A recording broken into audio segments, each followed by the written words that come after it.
I had to get caught up on Shogun, okay? He had to get caught up on his shows on the iPad. And I was watching him and I was kind of like, I'm going to do a test and watch Palm Royale in bed and just see. And I did this test. And your nervous system is shot. No. 90% of the nights, I mean, I had to get caught up on Shogun, so I just knew I was sacrificing sleep. Right.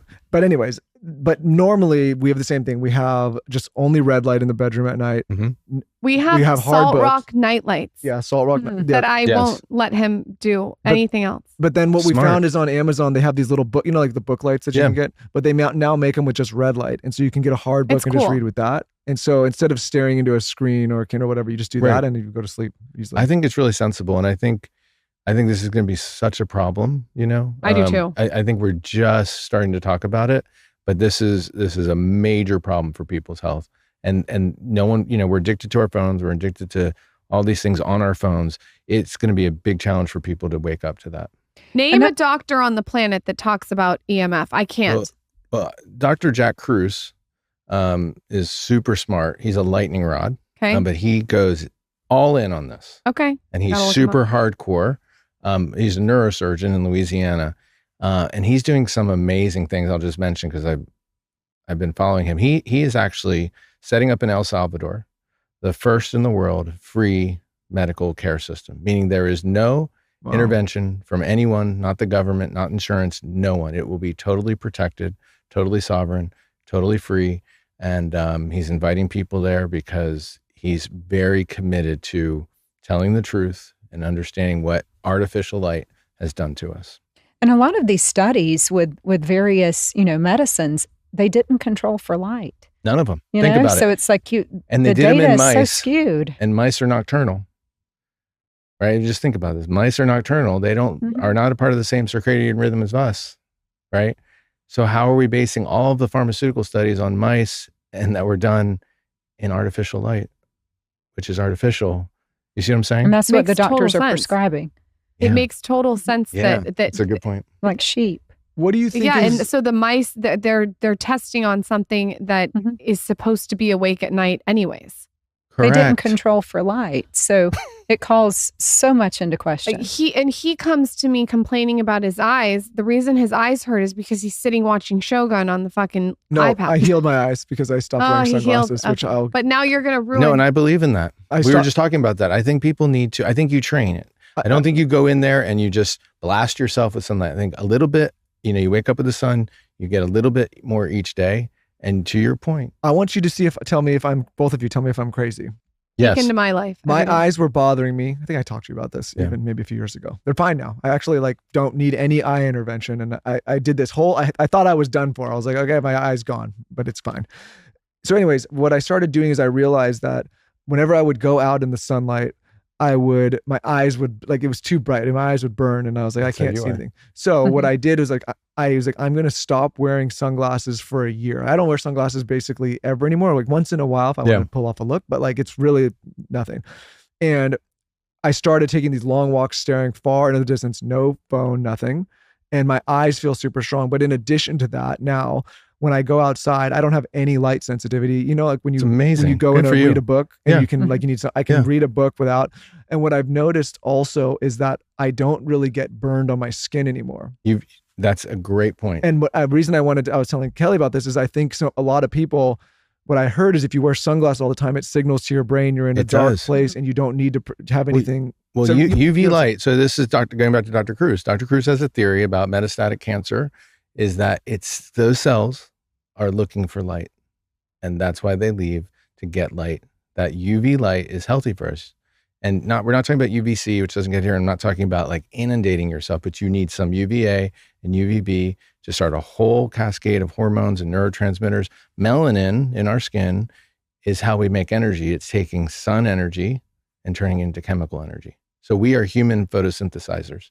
We're doing the reverse of plants. And this is very real. It'd be hard for people to be like, no, you're not. That's bullshit.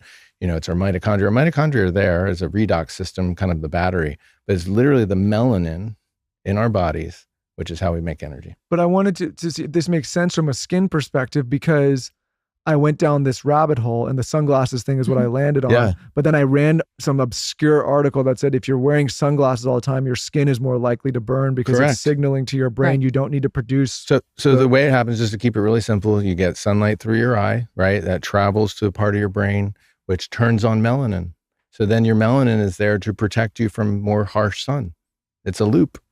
And if you don't get the light into your eyes, it won't happen. So then you're more susceptible to then having harmful effect of UV light, but you can train your body. But some people are more susceptible anyways. Fair They are. skin, blue eyes. sure. I've got ocular For sure. rosacea. There's a lot, again, but I think there's ways to moderate it for sure. What are people doing to their skin that you think is not the move? And I'll give you one that I think the tretinoin craze is wild. I don't agree with it. In a good or bad way? I don't like it.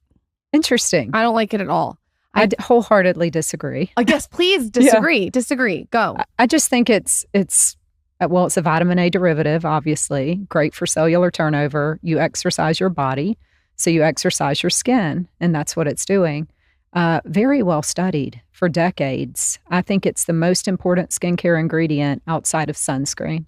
Oh my God. Yeah. I love that you're disagreeing with me on this. Why do you think, I don't even know about Yeah, this. why Hold don't on. you like it? I think that girls that are using it that are too young, there's something in the skin that looks waxy.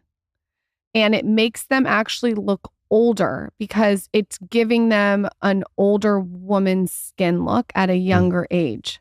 Does that make sense? I know exactly what you're referring to. I don't agree with it. I want to look more into it, especially because I feel like you're such a skin guru. But Yeah. I don't know if it's just an intuition. It's not like based on science, my opinion. Yeah. Well, a lot of people get very irritated. So dry, red, flaky, their skin is irritated. So they don't like using it for that reason. But it actually thickens the dermis, which is the goal anyways. People say, does it thin the skin? No, it doesn't thin the skin. But the data is definitely there. I mean, for cellular turnover, it stimulates all your key skin cells. So melanocytes, everything. How often do you use it on your skin? The goal is that you can use it every night. Some people take time to work up to that, but you want to go low and slow so you don't get so irritated. But then to me, I would rather a patient be on a lower dose that they can tolerate nightly or every other night as opposed to a couple of times a week. Because what happens is they forget to use it. Every time they forget, you have the initial irritation all over again called retinization.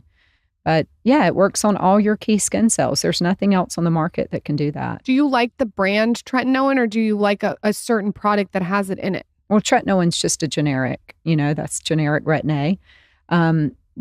We always start patients lower. So I'm not a huge fan of retinols unless a patient is just super duper sensitive. We generally start them at like a retinaldehyde, which only converts once in the skin before it's the strength of a retinoic acid. The retinoic acid is what you're referring to. That's Retin A, otherwise known as, tretinoin. That's the generic. Is there a brand though of that contain these products that you go towards or no? We use in our office Obagi. Okay. But I've there's heard so good many things about out that. there. I mean, it's really just the ingredient, Okay. What are other things that you love that are maybe controversial? Exosomes. I don't know that they're controversial. Actually, I guess they are. So they're the ones we use in our office are from Wharton's jelly, which is actually from the umbilical cord. And exosomes are crazy regenerative. They are taking the aesthetic world by storm. We are able to do these much more aggressive treatments, lasers specifically, where we have a controlled wound that renders a very strong inflammatory response. And we are able to just completely move that to a healing cascade like that. They are amazing. We use them topically. We actually used them years ago